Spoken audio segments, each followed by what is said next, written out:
નમસ્તે દોસ્તો, હું છું દેવ ઉપાધ્યાય અને સ્વાગત છે આપનું વાર્તામાંથી શીખો કાર્યક્રમમાં। આજે આપણે વાત કરીશું લગ્ન જીવનના એક નવા પહેલું, સમર્પણ, ત્યાગ અને સહકારની પાઠશાળા વિશે। લગ્ન જીવનની અંદર સૌથી મહત્વપૂર્ણ વાત એટલે સમર્પણ ભાવ। તમે તમારા પાત્રને કેટલા સમર્પિત છો તે। બીજું, ત્યાગ, તમે કેટલો ત્યાગ કરી શકો છો, મહત્તમ ત્યાગ કેટલો કરી શકો, કેટલું તમે જતું કરી શકો છો, તે તમારા લગ્ન જીવનને સૌથી વધારે ટકાવી શકશે। અને ત્રીજી વાત રહી સહકારની વાત, તમે એ વ્યક્તિને કેટલો સહકાર આપો છો, એ પછી સામાજિક રીતે હોય, આર્થિક રીતે હોય, શારીરિક રીતે હોય, કોઈક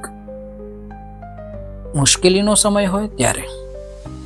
વાત કરીશું સામ્યવાદના જન્મદાતા કાર્લ માર્ક્સ દાસ કેપિટલ નામના ગ્રંથથી ઘણા પ્રસિદ્ધ થયા અને એમનું નામ દુનિયાભરમાં પહોંચી પણ ગયું। એમને એક ગ્રંથ લખવા રાત દિવસ પુસ્તકાલયમાં ગાળવા પડતા, આથી ઘર અને પરિવાર પર ધ્યાન અપાતું નહીં। અને એમને એ વાતનું ભાન થયું ત્યારે ગ્રંથ લખવાનું છોડી દીધું અને ઘરની જવાબદારી નિભાવવા લાગ્યા। એટલે એમની પત્ની આ વાતની જાણકારી મળી ત્યારે એક ઉમદા સ્ત્રીની જેમ પતિને કહ્યું કે તમે ઘર અને પરિવારના ભરણ પોષણની ચિંતા ન કરો, તમે તમારા પુસ્તક લખવાનું કામ ચાલુ રાખો, ઘરની જવાબદારી હવે હું મારી રીતે કામ ચલાવી લઈશ। અને એ સ્ત્રીએ ગૃહ ઉદ્યોગ અને સિલાઈનું કામ કરી અને ઘરની જવાબદારી લીધી અને આમ દુનિયાને એક મોટો વિચારક, સુધારક અને સામ્યવાદનો સ્થાપક મળ્યો।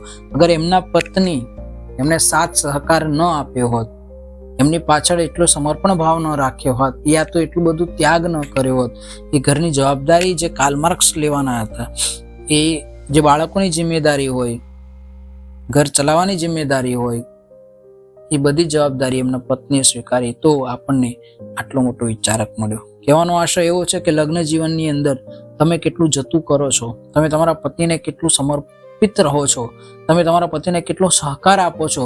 ઘણીવાર ધંધાની અંદર ચઢાવ ઉતાર આવતા હોય છે, ઘરની આર્થિક કન્ડિશન ડામાડોળ થતી હોય છે, ઘણીવાર પગાર આવવામાં લેટ પણ થતું હોય, તો એ સમયે તમે તમારા પતિને માનસિક, શારીરિક રીતે કેટલો સહકાર આપો છો, એ બહુ જ અગત્યનું પાસું બની જતું હોય છે।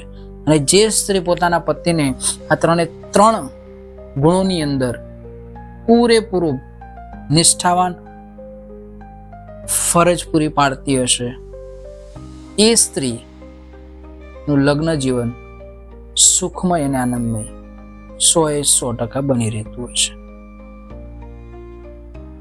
વાત કરીએ તો કુમુદ, આપણા સંગીત જુદા નથી, સરસ્વતી ચંદ્ર, સંગીત એક છે પણ કંઠ બે છે। કુમુદ, ભલે એમ હોય હું તમારા હૃદયમાં હોઈશ તો કંઠમાં પણ આવીશ। અને ગોર્ધનરામ ત્રિપાઠી, સરસ્વતી ચંદ્ર, એમાંથી આ વસ્તુ લે। તો દોસ્તો, આપને આ વિડીયો કેવો લાગ્યો કોમેન્ટ બોક્સમાં જરૂરથી જણાવજો। ફરી મળીશું કોઈ નવા વિષય સાથે, ત્યાં સુધી સ્વસ્થ રહો, મસ્ત રહો। જય હિન્દ, જય ભારત।